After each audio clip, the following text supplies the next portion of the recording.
House of Representatives votes in favor of state police. Reps amend Sales of Goods and Price Control Acts. And House summons service chiefs and others over insecurity.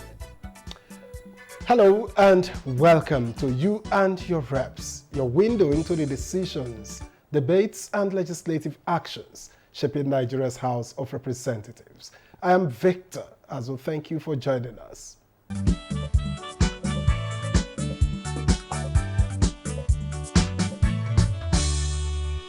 The House of Representatives has approved the constitutional amendment bill seeking the establishment of state police, marking a significant milestone in ongoing efforts to reform Nigeria's security architecture. The passage of the bill reflects growing calls for decentralized policing as lawmakers seek to enhance security, improve local intelligence gathering, and strengthen law enforcement across the country. It is the final plenary of the third legislative year of the 10th House of Representatives, and history was sitting right inside the chamber. From the attendance, you could tell that this wasn't a day for routine handshakes. It was a day for serious business, voting on the creation of state police. To scale through in the House of Representatives, the bill needs approval of 2/3 of the members, that is, at least 242 members. At about 20 minutes past 1 o'clock in the afternoon, voting commenced. Maintain your hands up so that we can count you before we now go to the other side. At the end of the voting, results were announced. Act to alter the Constitution of the Federal Republic of Nigeria 1999 as amended to provide for the establishment of state police and for related matters, and in so doing, approve the bill. And this bill is supported by ayes 289, nays 1, abstain 0, total 290. This bill is read the third time and passed. Supporters argue that local problems require local solutions, that state police will inject life into community policing, strengthen intelligence gathering, and ensure swift response to security threats at the grassroots. We want to give wheels to this solution that we think, and Nigerians think, there's a national consensus on it. And what is it? That state police will make response time to incidents of crime shorter than it has always been. Move for the House to adjourn plenary until July 7th to enable members to go back to their constituencies to observe the end of our legislative year. The journey of the bill is not yet over, as it must secure the approval of both chambers, and approval from at least 2/3 of the state houses of assembly. That is 24 states before it can be transmitted to the president for assent. For now, what was once considered a distant possibility has now moved a step closer to reality.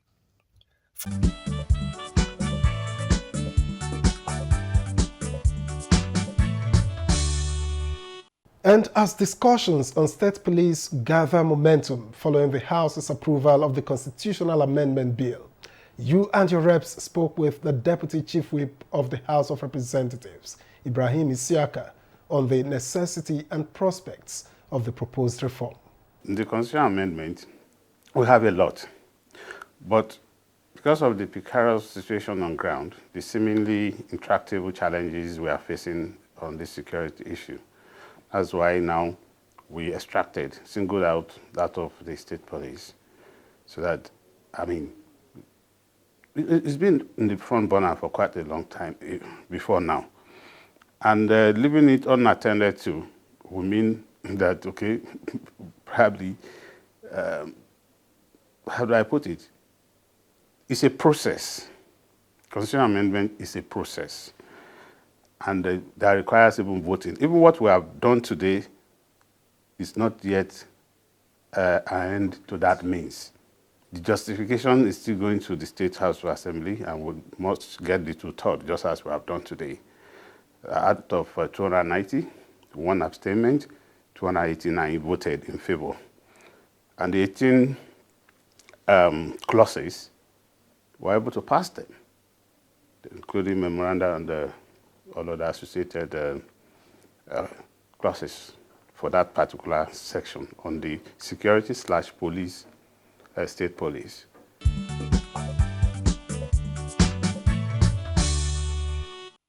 State police, or state policing, as the case may be, where we now have people that are aborigines, originally domiciled in an environment.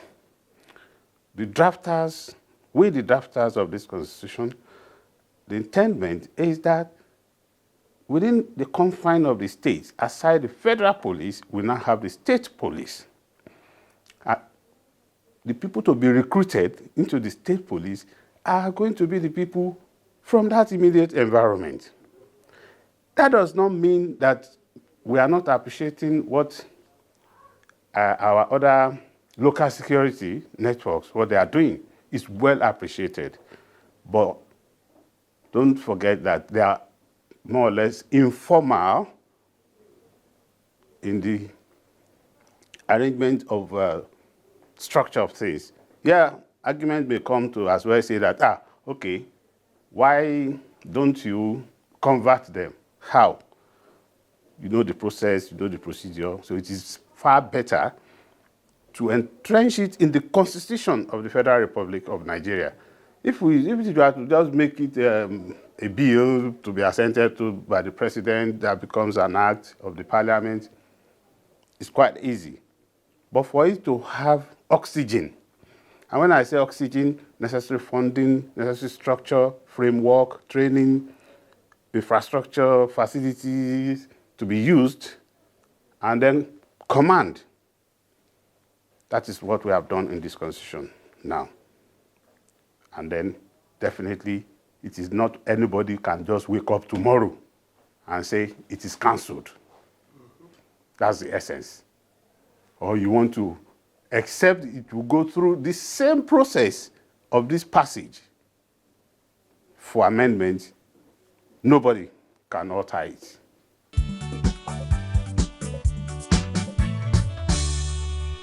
Let me assure you of one thing. Since the beginning of the process of this amendment of the Constitution of the Federal Republic of Nigeria, from day one, we have ensured that we've established a kind of synergy, collaborations, and interface management among all the critical stakeholders in constitutional amendment processes. The people, including the CLOs, we've engaged nearly all the critical stakeholders in the country. And of course, when you say the Senate, it has always been a joint sitting, joint session. So during the process as well, any gray area that comes upon, that we came across, we have ironed them out. The State House of Assemblies too, we've passed this to them well in advance, in anticipation of this passage that we did today. So it is more or less they are just going to be sure that what we gave them originally before now is what we are returning to what all of us had before now agreed upon.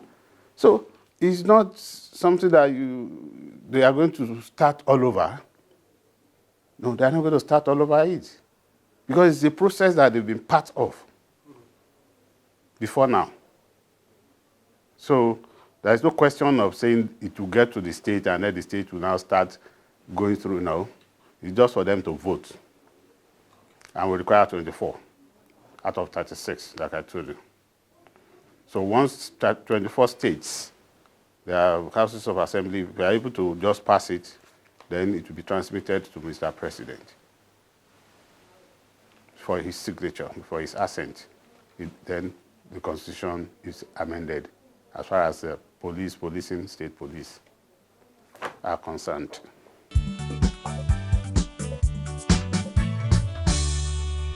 Well, there is no quick fix. You're a Nigerian, I'm a Nigerian. What everybody's been clamoring for is what we have just done today now. Yes, and don't forget, since when this had been on, It's not 10, 20 years. But now, we have watered it. It is germinating. And like I said, it's not going to be a quick fix. It's not that we have found solution. But it's a process that we pray that it works. Don't let us be pessimistic. Let's be optimistic. And if you now even have another better idea, bring it forth. Even if it is going to require us, either through motion or should be a bill, somebody like me, let's sit down, let's go through it. Then I'll file it on notice and to come up. So it's not just good enough for us to say, what if this is not going to work, or what will work, what will not work. What has not worked, that may Almighty God protect all of us. There's nobody that is going to pretend that the issue of security, in fact, I see it as always on red alert. Look at all our security men. They are fathers of people, mothers of people, relative relations of people. And in Nigeria of today, I doubt if any household will not say they are not related to at least one of the victims of the insecurity. So you don't carry we are all feeling the heat. Even if it's not from my own immediate families, that sometimes I read and I always start to cry. It is not that we are helpless, but are we going to say the government is not trying? Yes. Are we going to say you yourself that you are seated? Are you not trying? You are trying. All of us are trying. There is nobody that will continue to wallow in splendor, watching his own citizens being slaughtered, watching his security men being killed or butchered and shot at anyhow. Nobody will be happy about that. Not even a beast. Talk less of you and I in the country. We are not happy. And we are not, it is not that we are helpless either. We are not. But we continue to try our best and see measurable effect and systems to see how best we can continue to watch, measure, and of course to advance in many of our both our approaches, both kinetic and non-kinetic approaches.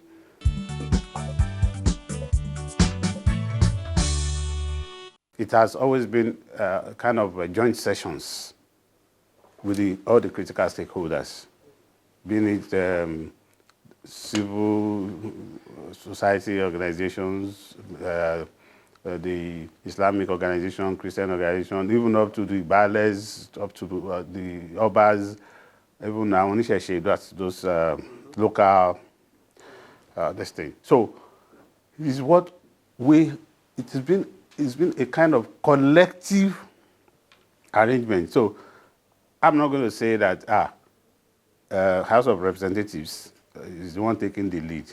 No. But first to pass it between the two chambers, that of the Senate and House of Representatives, yes, we have done our bit now, and we have closed this. And I'm not expecting any conference meeting on it. Conference meeting means to harmonize. If there is any difference between the passage, we have gone past through all that one. We've done it. So it's just for the Senate to pass, and then straight it will be transmitted. Senate may probably be doing that as we speak now. Maybe they will transmit it to all the states. And it's simultaneously just in one day.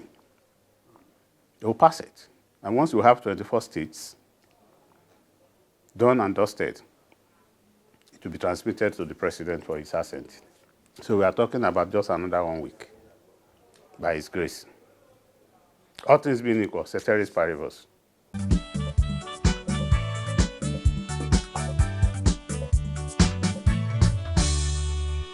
Meanwhile, the House of Representatives has commenced the process of updating Nigeria's sales of goods and price control laws, some of which date back more than a century. Concerned that the legislation no longer reflects the realities of modern commerce and consumer protection, lawmakers have advanced a bill seeking comprehensive reforms.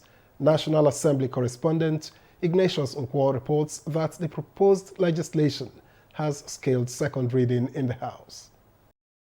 The law guiding Nigeria's commercial activities came into force in 1893. It is no longer potent enough to address contemporary commercial transactions. Today, buying and selling has expanded to include e-commerce and digital platforms, and hence the bills sponsored by Ahmed Munir. This amendment seeks to bridge that gap between the 19th century law and the 21st century reality through the following key interventions: expanding the definition of goods, formalizing e-commerce contracts, consumer protection in digital space, and recognition of digital payments. Is referred to the Committee on Commerce for further legislative action. The Armed Forces Pension Act Amendment Bill, sponsored by Hussein Jallow, also passed second reading. Inuwa Garba drew the attention of members to what he described as devastation caused by heavy rainfall in Zambuk community of Gombe State. The need for the amendment to cover the armed forces completely, not military pension. Mandate Federal Ministry of Humanitarian Affairs and Poverty Alleviation to deploy urgent humanitarian intervention, food supply, medical assistance, and other relief materials. The House of Representatives has made clarifications on Order 7, Rule 15 of its standing orders, which states that only members with cognate legislative experience shall be eligible for appointment as principal officers. A motion from Babajimi Benson defined cognate experience to mean the completion of at least one full 4-year term. Legislative experience minimize avoidable turbulence and promote matured representation in the Committee of International Parliamentary Association. Try and be around tomorrow so that they will see you participating in voting for more security for this country through the state police, which have become a national consensus. Aliu Misau from Bauchi State has defected from PDP to APM.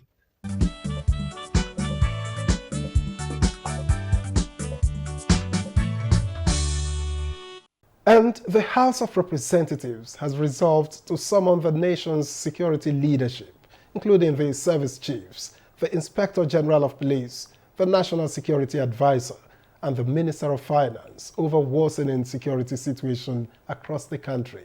Now, the decision followed motions of urgent public importance considered at plenary, during which lawmakers also called for the recruitment of 1,000 forest guards in each state and the Federal Capital Territory as part of efforts to strengthen local security and combat criminal activities. Let me recognize the presence of Right Honorable Kate Osamu MP and Right Honorable Helen Grant from the United Kingdom Parliament, House of Commons, who are here to observe our proceedings. Motions bordering on insecurity has continued to dominate legislative interventions. A motion from Ibe Osonwa calling on the executive to deploy aggressive and comprehensive strategy against banditry attracted decisive recommendations, including prohibition of ransom payments for kidnapping and the recruitment of 1,000 forest guards in all states. Secure all vulnerable schools and places of worship and ensure the immediate unconditional release of all citizens currently held in captivity. Please, let us invite these people, the service chief. Let them come and tell us, what are they doing? That tomorrow, in a closed-door session, let the Minister of Finance tell us the whole of this year. How much has he released to the members of the armed forces? Sir, we should try from this green chamber and motivate and encourage our police because they are in charge of internal security. Constituents of mine were abducted by Boko Haram, today rescued by the men of the Nigerian Armed Forces. Suleiman Gumi drew the attention of members in what he termed recurrent bandit attacks in Zamfara State and other northwest states.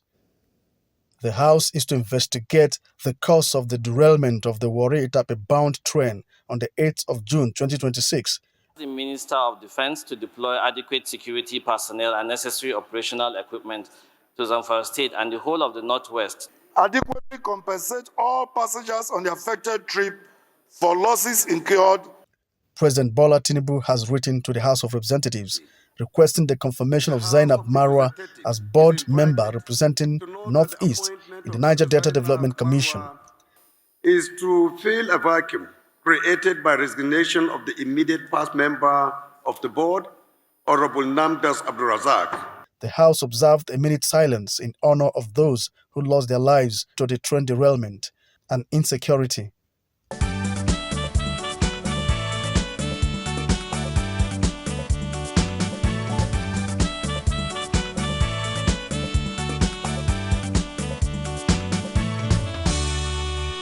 Now, not every decision in Parliament is reflected in the laws that are passed or the motions that are adopted. Sometimes, what lawmakers do not do can be just as significant as the actions that they take. In today's edition of Legislative Terms and Tools, we discuss legislative inaction, what it means, why it happens, and how it can affect governance, accountability, and the lives of citizens. To help us understand this important legislative concept, we hear from the chairman of the House Committee on Rules and Business, Francis Waive.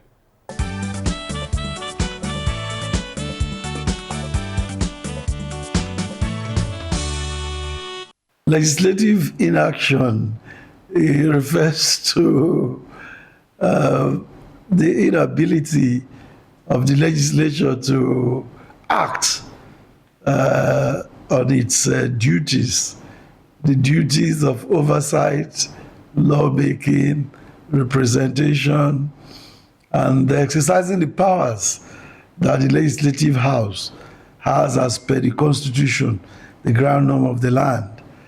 So when the Legislative House, say the State House of Assembly, is failing in its duty, that everybody knows is its duty to act, is not taking action, you can clearly refer to that as legislative inaction. God forbid, for instance, there is a duration of time that is expected for the Electoral Act to have been amended, if need be, before the next election. If we don't, this assembly does not do anything, we would have to use the previous Electoral Act. It has happened before in this country. So where you don't take the fault is that of the legislature, it's legislative inaction. But what happened previously in this country was that the then president refused to sign, but where the delay comes, that's an example, comes from the parliament, is legislative inaction.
And that's you and your reps for this week. Thank you for watching and staying engaged with the work of your representatives. I am Victor Azu. See you next time.